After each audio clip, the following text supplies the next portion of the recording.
Gusto ko sanang bilhin to pero pagtingin ko sa presyo ay hindi kaya sa bulsa. Kaya wag na lang. So for today's video day ay bumangon na ako dyan para naman magtupi na ako sa aking mga nilabhan. Tanghali na pala to kaya naman bumangon na talaga ako. Hindi nga pala ako natulog dyan kasi nagsilpon-silpon lang ako ba. Pero ganito naman yung buhok ko. Hindi na talaga may itsura kapag natutulog si Ninin. Tapos pagbangon niya ganito na yung mukha niya. At ganito na rin po yung buhok niya. Bago nga ako lumabas ay naglip tint muna ako para naman mukha akong mabuhay. Mahirap ba naman kung magmutla agay? Kailangan din natin maglagay ng lip tint, no? So himala talaga yung panahon ngayon, no? Sumiglak na siya kaya naman yung mga nilabhan ko talaga ay tuyo na. Bago nga ako magkuha ng mga nilabhan, no, ilagay ko muna yung aking cellphone sa tripod para naman hindi na ako mahirapan. Mahirap ba naman mahirapan? Pwede na pala ako makisali sa Miss Universe, no? Kasi yung aking pagpusing-pusing ay okay naman sa akin. Agay sa akin lang. Ganyan naman talaga ang buhay. Kailangan natin magpusing-pusing para naman yung ating mga viewers ay ganahan ba. Minsan lang naman yung mood ni Ninin kaya naman tinodo na lang talaga ni Ninin yung pagmodel-model niya. Agay. Pati sa paghatid ng labahin ay may pamodel-model pa siyang nalalaman. Natignan nyo naman. Nakasuot lang ng crop top at shirt, naging model niya. Yung tipong wala kang puwet pero ganyan yung nilakaran mo. Ay nagpa-feeling na may puwet. Kahit konti, wala naman. Natignan niya naman, hindi pa talaga natapos. Ganyan na talaga yung ambag ko sa mundo. Palaging nagpapasikat sa kamera. Okay. By the way guys, may nag-comment doon sa aking YouTube channel. Ito kasi yung mga video ko, i-post ko rin doon sa YouTube channel. Kaya naman may nagko-comment talaga doon. Ang sabi niya doon ay, maligo daw ako. Paano ako maliligo? Naglalaba ako. Maliligo lang po ako pagkatapos na maglaba. Mahirap ba naman maglaba na maligo? Siguro nakikita niya sa akin yung buhok ko ba? Hindi ko talaga maintindihan yung mga tao ngayon. Ipaligo na minunta. Siguro hindi niya maintindihan yung aking sinasabi kasi Bisaya ako. Tapos siya, yung kinoment niya is Tagalog. Ay wala, hindi siguro siya nakaintindi sa aking mga sinasabi. Kaya ganun yung sinasabi niya sa akin na maligo daw ako. Ay naku sa'yo dong or die agay. So ayan na nga no, binabilisan ko talaga dyan kasi pupunta pa ako sa Sibmore. Inutusan kasi ako ng kasama ko dito na pupunta daw ako sa Sibmore. Tapos inutusan pa ako ng aking amo na magbayad daw ako. Kaya nagmamadali talaga ako magtupi dyan para naman mas mabilis ako matapos ba. Pagkatapos nito ay pupunta na talaga ako sa Sibmore pala naman hindi ako matagalan doon. At ginanyan ko na lang pala pagtupi para naman mas madali ako matapos. Buti na lang yung panahon ngayon ay nakisabay na rin kasi naglalaba kasi ako kanina kaya naman medyo natuyo na rin yung aking mananalabhan pero hindi ko pa kinuha. Kasi medyo maamog-amog pa ba kaya naman hindi ko talaga kinuha kaagad. Kapag kinuha ko agad baka naman mabaho ba kaya naman hindi ko talaga kinuha. At habang nagtutupi nga ako dito itong ang isang iro na to natutulog tapos babangon tapos balik na naman tulog. Ano ba yan? Ang sarap ng tulog ah. Barang walang mga problema tong mga aso na ito. Okay. So ayun na nga, natapos na nga ako. Pinasok ko na sa loob yung aking mga tinupi. At ayun na nga sa katangahan ko, binaklikan ko yung aking camera. Hindi naman pwedeng iwan doon. Iba ka naman kung hindi ko binalikan, masira pa kasi natumba na. Okay. So pagkatapos ko nga maglagay doon sa mga tinupi ko ng mga damit, no, sinunod ko naman yung aking mga trapo. Kinuha ko na rin po yung aking mga trapo baka naman kasi uulan. Mahirap na baka naman wala akong magamit bukas. Tinatapulan na kasi ako magkuha sa jumbo kaya kinuha ko na lang talaga kaagad yung aking mga trapo para naman hindi mabasa sa ulan. At ayun na nga, habang may ginagawa ako, may kumitkit sa akin. Kaya patay din siya sa akin. Natignan niya naman natripa na naman yung lamok. Sabi nga na ito, pwede daw itong mabinta. Iipon mo lang daw to, magkakapira ka na.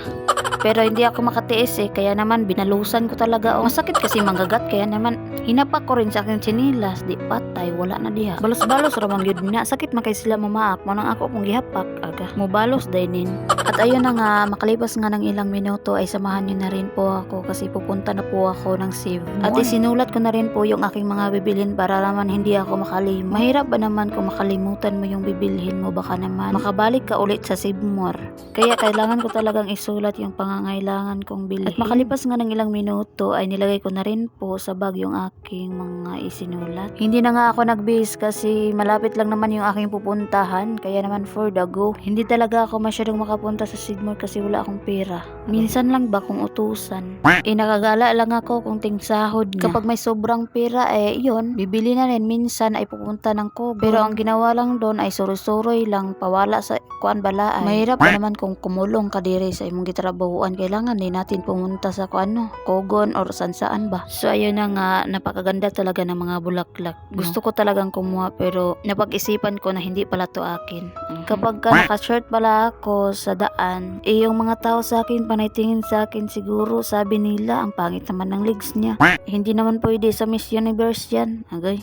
Wala akong pag-ilam kung hindi pwede sa Miss Universe. Ang importante ay may paa ako, may legs. Inaano ka ba ninin na ikaw raw may nagsasalita dyan? Okay. Kapag nandito talaga ako sa Save-More, no, medyo nilalamig ako. Kasi tignan nyo naman yung aircon, kitang-kita naman, diba? Nakatapat ba naman sa akin, kaya naman sobrang lamig talaga. Nagpa-feeling lang po ako dyan na hindi ako nilamig, pero nilamig talaga ako. At ayun na nga, nandito na nga ako sa my bills payment at nagbayad nga ako. Inutusan kasi ako ng amo ko na magbayad daw ako. Kaya inuna ko talagang pinuntahan yung bills payment at saka naman ako bumili ng pan.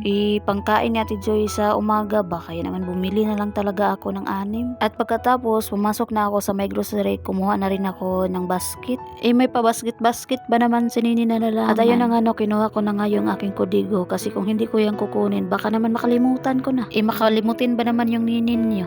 Kaya hindi talaga mawawala yung kodigo ko. Napangarami nga dito masasarap na mga pagkain, no? Pero hindi tayo bibili dyan. Dito tayo pupunta sa juice kasi iinom kami ng juice ngayon. Yan lang pala yung pinili ko kasi mas mura. Ako lang din naman ang babanat dyan uminom. Baka naman sa katagal-tagal ko ditong uminom ng mga soft drinks ay magkayoti ay ako. Mahirap ba naman magkasakit ngayon? Mayroon nga sila dito mga sininan na 4, 100. Pero hindi ako kumuha.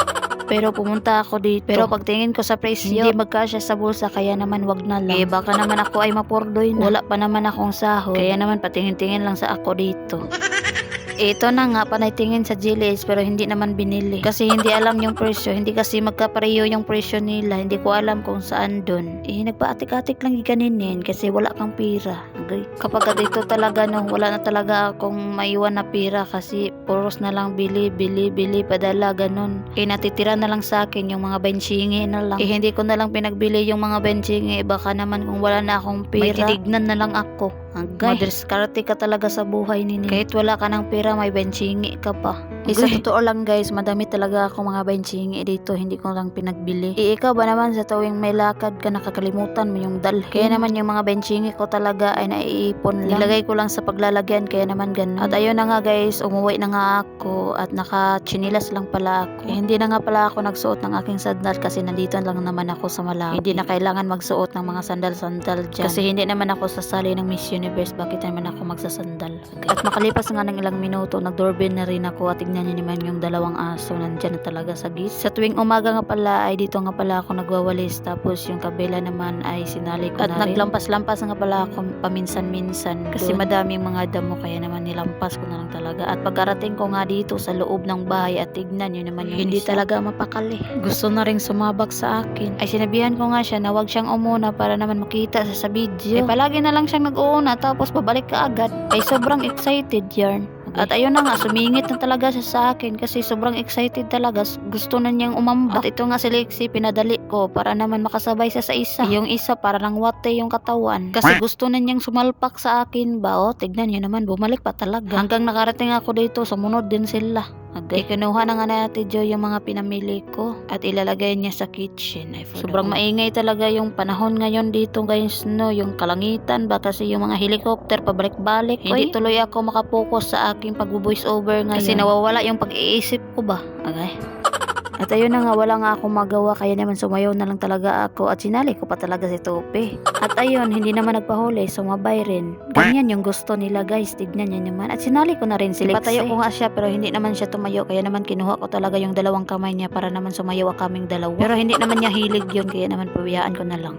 Makalipas nga na yung ilang minuto, tinupi ko na rin po yung aking pinaglalagyan ng aking mga pinamili kanina. Tapos makalipas nga ng ilang minuto, kinuha ko na rin po yung aking mga punda, tapos sinupi ko na rin po. Hindi ko na pala binalik kasi nga baka naman may abog ba. Kaya ginanyan ko na lang talaga para naman walang hassle. Yung kumot at punda lang pala yung aking tinupi ngayon kasi yung aking towel ay medyo maamog-amog pa, kaya naman sinablay ko lang talaga doon sa kabila. Yung kumot at aking punda ay madali din matuyo, kaya naman kinuha ko na lang talaga para naman hindi na ako mahirapan magsampay-sampay. Diyan ko nga pala nilagay yung aking mga unan, towel, or kahit ano. At ito nga pala yung aking tripod na ginamit ko dati na hindi ko na ginamit ngayon. Kasi ayun na nga, malapit na siyang masira, kaya naman ini-standby ko talaga dyan. Gagamitin ko lang din naman siya pag wala akong masyadong makita. Kaya naman hanggang dito na lang po. Bye.